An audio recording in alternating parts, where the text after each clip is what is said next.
নমস্কার বন্ধুরা, কণিকাস কিচেনে আপনাদের সবাইকে অনেক অনেক স্বাগত জানাচ্ছি। আজকে আমি আপনাদেরকে আমাদের সকলেরই পরিচিত একটি রেসিপি পটল আলু বড়ি দিয়ে কাতলা মাছের পাতলা ঝোল বানিয়ে দেখাবো। আমরা সকলেই এই রেসিপিটি খুব ভালোভাবেই বানাতে পারি, তবে আমি যে পদ্ধতিতে বানাই সেটাই আজকে আপনাদেরকে করে দেখাবো। চলুন তাহলে আর দেরি না করে বানানো শুরু করা যাক আমার আজকের রেসিপি। আশা করছি আপনাদের সকলেরই খুব ভালো লাগবে। পটল আলু দিয়ে মাছের ঝোল বানাবার জন্য নিয়ে নিয়েছি 4 পিস পরিমাণে ধুয়ে পরিষ্কার করে রাখা কাতলা মাছ। এর মধ্যে এবার দিয়ে দিলাম হাফ চামচ পরিমাণে লবণ, হাফ চা চামচ পরিমাণে দিয়ে দিচ্ছি হলুদ গুঁড়ো। লবণ আর হলুদটা মাছের মধ্যে এবারে খুব ভালো করে একটু মাখিয়ে নিচ্ছি। লবণ হলুদ আমার মাছের মধ্যে মাখিয়ে নেওয়া হয়ে গেছে। এখন মাছগুলোকে ভাজবার জন্য একটা গরম কড়াইতে দিয়ে দিলাম 2 টেবিল চামচ পরিমাণে সাদা তেল। তেল প্রথমে খুব ভালো করে গরম করে নিয়ে দিয়ে দিচ্ছি লবণ হলুদ মাখিয়ে রাখা কাতলা মাছগুলোকে। এখন হাই ফ্লেমে উল্টে পাল্টে মাছগুলোকে ব্রাউন করে একটু ভেজে নেব।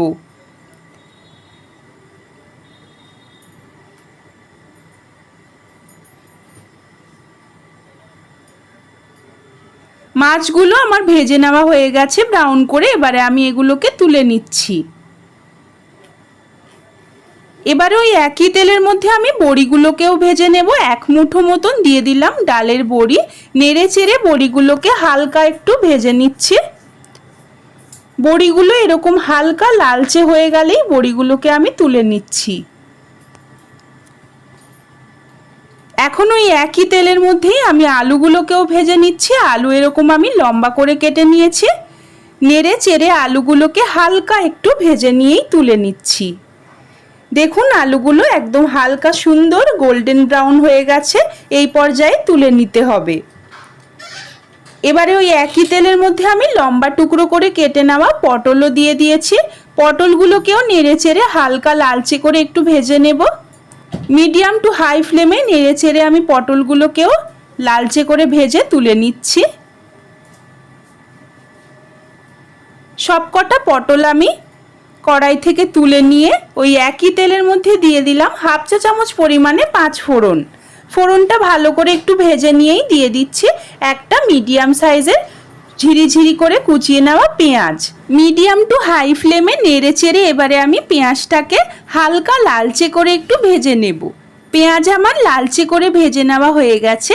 এই পর্যায়ে দিয়ে দিলাম একটা ছোট সাইজের কুচিয়ে নেওয়া টমেটো আর স্বাদ অনুসারে লবণ। সব কিছু ভালো করে মিশিয়ে নিয়ে পেঁয়াজ আর টমেটোটাকে আবারও আমি একটু ভেজে নিচ্ছি।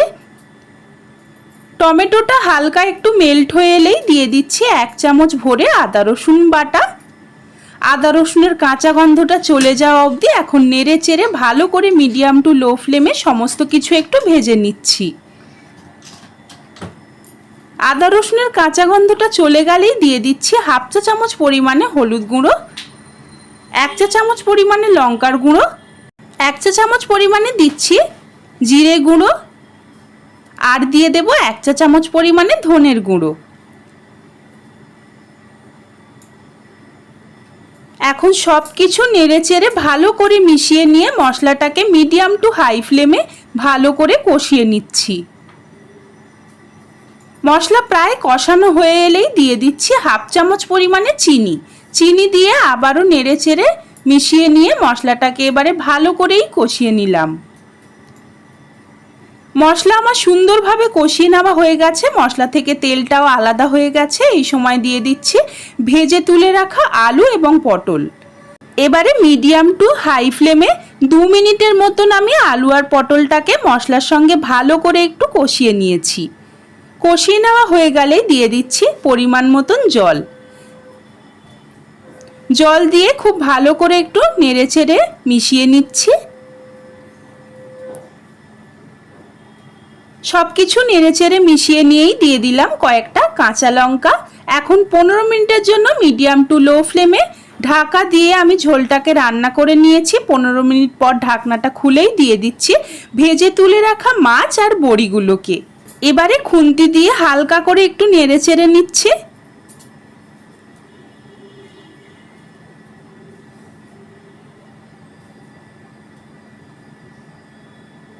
এখন আমি আবারও 5 থেকে 7 মিনিটের জন্য মিডিয়াম টু লো ফ্লেমে মাছের ঝোলটাকে রান্না করে নেব ঢাকা দিয়ে।